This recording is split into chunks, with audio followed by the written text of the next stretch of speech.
আসসালামু আলাইকুম, কেমন আছেন সবাই? আশা করছি সবাই ভালো আছেন। আজ আমি এসে পৌঁছেছি হাজারপুর ও সিমলান্দি গ্রামের রাস্তায়। বাইকে করে আজ আপনাদের ঘুরে দেখাবো এই দুটি গ্রাম, এই দুই গ্রামের সুন্দর পরিবেশ, সবুজ প্রকৃতি, গ্রামের রাস্তা এবং এখানকার বাস্তব জীবনযাত্রা। ভিডিওটি শুরু থেকে শেষ পর্যন্ত দেখবেন, কারণ আজকের ভ্রমণে থাকছে অনেক সুন্দর দৃশ্য এবং গ্রামের অজানা কিছু গল্প। তাহলে চলুন আর সময় নষ্ট না করে শুরু করা যাক আজকের গ্রাম ভ্রমণ। আমি এখন রয়েছি 5 গ্রাম লোহাপুর রোডে। এখান থেকেই যাত্রা শুরু করছি, আর কিছুক্ষণের মধ্যে আমরা মেইন রোড ছেড়ে ডান দিকে রাস্তা ধরে প্রবেশ করব হাজারপুর ও সিমলান্দি গ্রামে। আজকের পুরো ভ্রমণে আপনাদের দেখানোর চেষ্টা করব এই দুই গ্রামের প্রকৃতি সৌন্দর্য, রাস্তার পরিবেশ, আশেপাশের দৃশ্য এবং গ্রামের সহজ সরল জীবনযাত্রা। তাই ভিডিওটি শেষ পর্যন্ত অবশ্যই দেখবেন। চলুন আর অপেক্ষা নয়, শুরু করা যাক আজকের এই নতুন গ্রামের ভ্রমণ।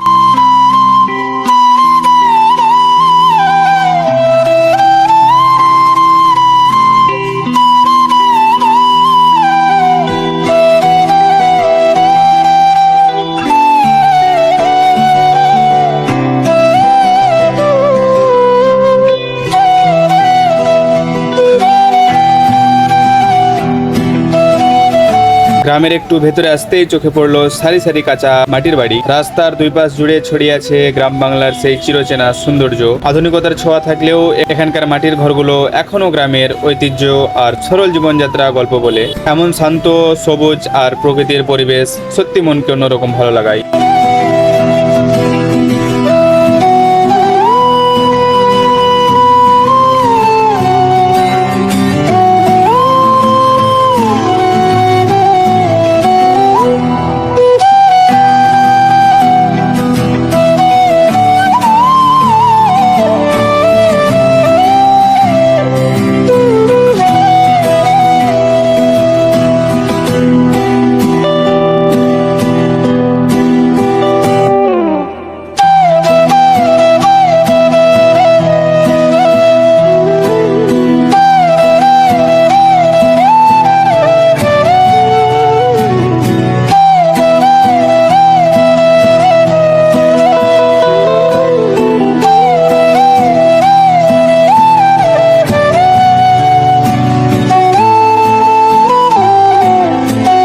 আর একটু সামনে এগিয়ে আসতেই চোখে পড়লো রাস্তার দুই পাশ জুড়ে বিস্তীর্ণ সবুজ ধানের ক্ষেত। ছোট ছোট ধানের চারা বাতাসে দুলছে, যেন প্রকৃতির নিজের হাতে সবুজের এক নতুন চাদর বিছিয়ে দিয়েছে। এই ধরনের জমি গ্রামের মানুষের জীবিকা, তাদের পরিশ্রম আর স্বপ্নের প্রতীক। ভোর থেকে সন্ধ্যা পর্যন্ত কৃষকেরা এই মাঠেই ঘাম ঝরান, আর সেই পরিশ্রমের ফলেই ভরে ওঠে আমাদের সবার ঘর। সত্যি গ্রাম বাংলার এই সহজ সরল জীবন আর সবুজ প্রকৃতির সৌন্দর্য মনকে বারবার টেনে আনে।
এখন আমরা হাজারপুর গ্রাম পেরিয়ে চলে এসেছি সিমলান্দি গ্রামের প্রবেশ মুখে। এখান থেকেই শুরু হবে আমাদের আজকের নতুন পথ চলা। চলুন ধীরে ধীরে পুরো গ্রামটা ঘুরে দেখি। এখানকার রাস্তা, প্রকৃতি, মানুষের জীবনযাপন আর গ্রামের ছোট বড় সব সুন্দর দৃশ্য আপনাদের সামনে তুলে ধরার চেষ্টা করব। শেষ পর্যন্ত আমাদের সঙ্গে থাকুন। আশা করি সিমলান্দি গ্রামের আসল সৌন্দর্য আপনাদেরও ভালো লাগবে। তো চলুন আগের দিকে যাওয়া যাক।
বন্ধুরা, এই ছিল আজকের হাজারপুর ও সিমলান্দি গ্রামের ভ্রমণ। চেষ্টা করেছি গ্রামের যতটা সম্ভব সুন্দর দৃশ্য আর এখানকার প্রকৃতির সৌন্দর্য আপনাদের সামনে তুলে ধরতে। আশা করি আজকের এই ছোট্ট সফর আপনাদের ভালো লেগেছে। যদি ভিডিওটি ভালো লাগে তাহলে আপনাদের মতামত অবশ্যই কমেন্টে জানাবেন। আবার খুব শীঘ্রই নতুন কোনো গ্রাম, নতুন কোনো সুন্দর দৃশ্য নিয়ে আপনাদের সামনে হাজির হব। ততক্ষণ পর্যন্ত সবাই ভালো থাকবেন, সুস্থ থাকবেন। দেখা হচ্ছে আবার পরের ভিডিওতে।